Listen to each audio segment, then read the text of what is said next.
Pour le chapitre 9, la proportionnalité et les fonctions linéaires.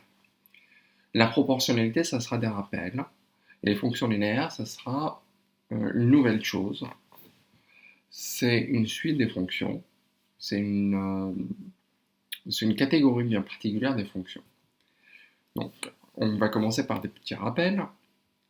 Qu'est-ce qu'on appelle des grandeurs proportionnelles? Des grandeurs sont proportionnelles si on passe de l'une à l'autre en multipliant toujours par le même nombre, et ce nombre-là est appelé coefficient de proportionnalité. En règle générale, on utilise des tableaux de proportionnalité. On a un tableau de proportionnalité si on passe de la première ligne à la deuxième en multipliant toujours par le même nombre. On a deux tableaux, on se demande est-ce qu'on a des tableaux de proportionnalité? Si on a des tableaux de proportionnalité, normalement si je prends la valeur qui est en dessous et que je la divise par celle d'au-dessus, on doit trouver toujours le même nombre. Donc 5 divisé par 2, je vais calculer 7,5 divisé par 3, et je vais prendre 12,5 divisé par 5.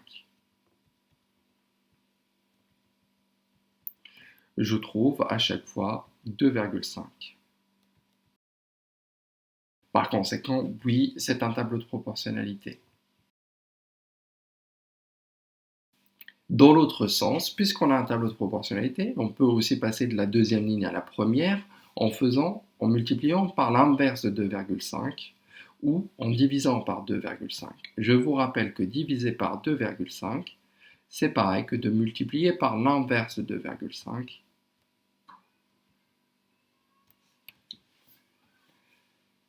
Donc 2,5, c'est 5 demi. Divisé par 5 demi, c'est pareil que de multiplier par 2 cinquièmes. Il y a une autre méthode, celle des produits en croix. On regarde 2 fois 7,5, c'est égal à 15, et 5 fois 3, c'est égal à 15. En tout cas, le produit en croix pour ces 4 cases, ça marche. On regarde maintenant, est-ce que ça marche pour le deuxième? 3 fois 12,5. 3 fois 12,5, ceci me fait 37,5. Et 7,5 fois 5, ça me fait aussi 37,5. Vous voyez bien, on a le même résultat en faisant le produit en croix. Par conséquent, c'est bien un tableau de proportionnalité. On le savait déjà, mais je voulais juste montrer une autre façon. Donc, c'est un tableau de proportionnalité.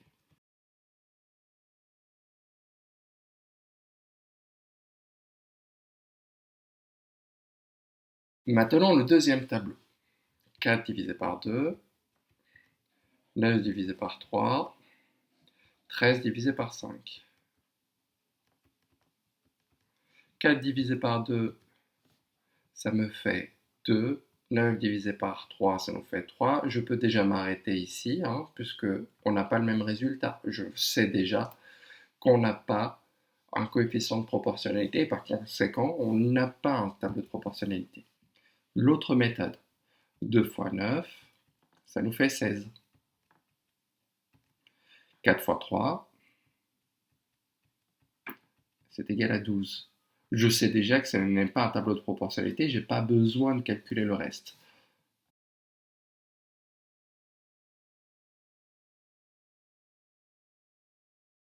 On passe à la suite.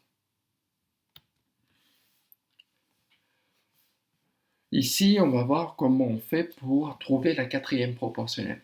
Qu'est-ce que j'appelle la quatrième proportionnelle? La quatrième proportionnelle, c'est lorsqu'on a deux lignes, deux colonnes, c'est-à-dire 4 cases, on a 3 valeurs et on manque la quatrième. C'est ce qu'on appelle la quatrième proportionnelle. Sachant que c'est un tableau de proportionnalité, comment on trouve le coefficient de proportionnalité?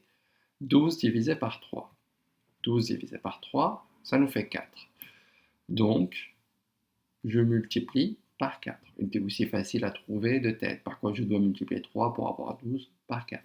Dans l'autre sens, on va diviser par 4. Hein, je vous rappelle aussi qu'il y a aussi la possibilité de dire que c'est pareil que de multiplier par un quart. Sachant que le coefficient de proportionnalité est 4, pour savoir quelle est ici la quatrième proportionnelle, je fais 9 fois 4 et je trouve 36. Le produit en croix. Comment je fais pour le produit en croix?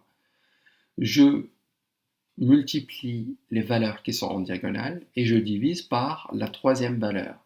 Les valeurs qui sont en diagonale, c'est 9 et 12. Donc je vais faire 9 fois 12. Je vais diviser maintenant par 3, ce qui nous fait 36. Il y a plusieurs façons de trouver la quatrième proportionnelle.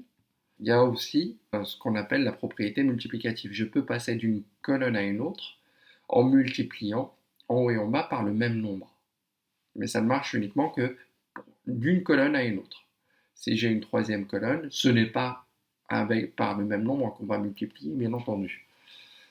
Donc là, 3, je multiplie par 3 en haut, donc je vais multiplier par 3 en bas, et 12 fois 3, ça nous fait bien 36.